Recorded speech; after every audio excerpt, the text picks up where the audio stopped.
Здравствуйте, самые лучшие зрители! Меня зовут Полина. Недавно меня спросили, а порекомендуйте нам почитать какую-нибудь книгу, над которой вы плакали. Пожалуйста. Математика, 4 класс. А если учесть, что у меня 3 детей, то школу я заканчивала 4 раза. Это я к чему?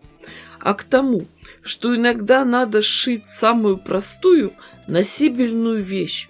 Начинаешь искать мастер-классы, а попадаются только дизайнерские креативные вещи, которые и сшить сложно, и в повседневной жизни вряд ли будешь использовать.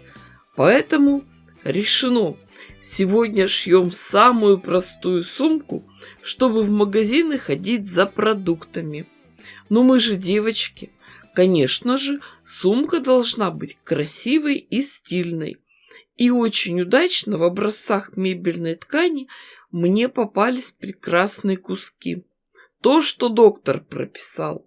Ткани плотные, не осыпаются. Ширина куска 34 сантиметра, длина 50. И еще, они очень хорошо сочетаются между собой по цвету. Для начала просто прошьем их по 3 сторонам, мешком. Бок, низ, другой бок.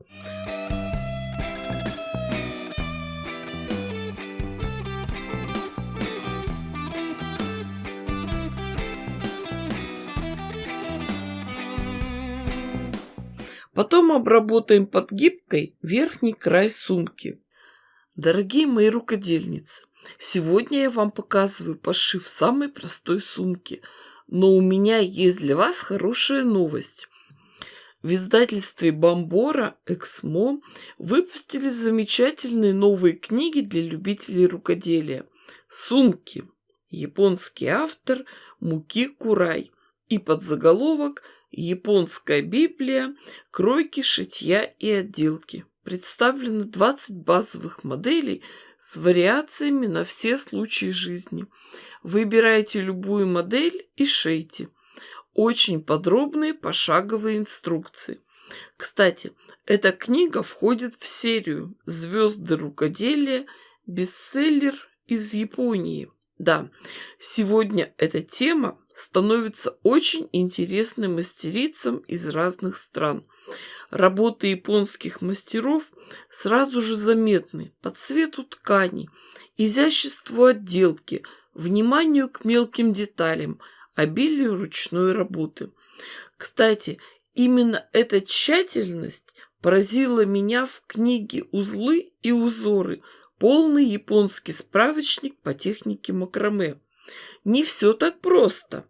Книга одобрена Японской ассоциацией макраме.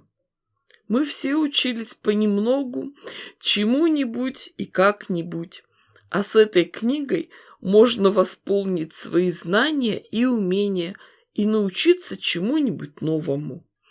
Думаю, что вы все с замиранием сердца рассматривали изящные, изысканные японские вышивки, поражались тончайшим переходом цвета, сиянием нитей. Оказывается, этому можно научиться.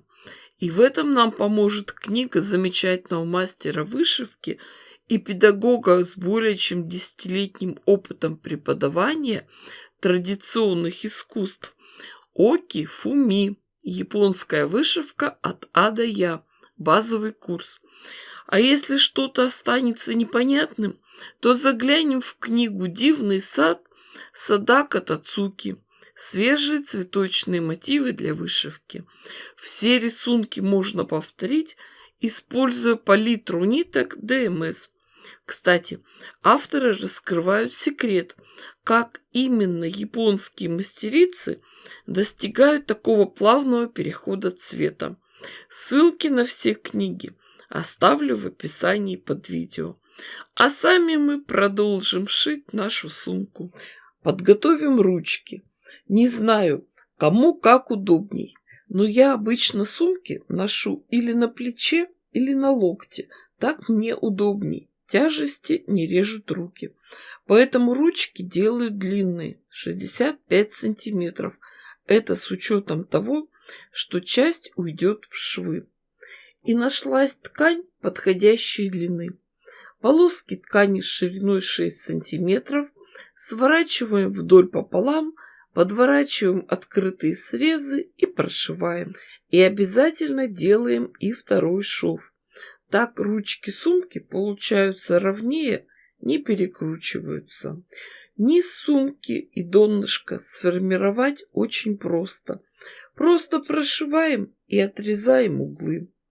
Ручки тоже пришьем самым простым способом. Они получились очень толстыми и плотными. Сначала их просто сверху пришиваем в нужном месте, направляем наверх. Нужное место определить легко. Находим середину и от нее в обе стороны откладываем по 8 сантиметров. В образцах мебельной ткани нашлись кусочки кожезаменителя. Из него вырежем нашивки и закроем ими места фиксации ручек. Конечно, шить в этих местах надо осторожнее. Очень много слоев ткани, не каждая машинка справится. И вуаля! Готовы прекрасные пляжно-хозяйственные сумки. Чем они мне нравятся? Своей вместимостью. Положите в нее кошелек и телефон? Хорошо. Сумку на плечо закинули, пошли в магазин. Нагрузили полную, ручки длинные, молний и застежек нет. Вместимость большая. На локоть повесили, пошли домой. Смотрится хорошо, красота. И самое главное, соответствует всем критериям дамской сумочки. В дамскую сумочку должны входить кошелек, телефон, ключи, упаковка бумажных платочков, косметичка, документы, шоколадка, бутылка воды, пакет молока, кусок сыра, булка хлеба, батон колбасы, 1,5 пива, 5 кило картошки. И вообще, если в дамскую сумочку не входит бутылка вина, то фигня это, а не сумочка. Девочки, дорогие мои, я дала вам идею, а воплощение уже зависит от вас. Кто-то будет шить новую сумку, а кто-то пойдет в магазин проверять, соответствует ли их сумка вышеобозначенным критериям. Всем желаю удачи. Подписывайтесь на канал, чтобы не пропустить новые видео. С вами была Полина. Всем пока-пока и до скорых встреч!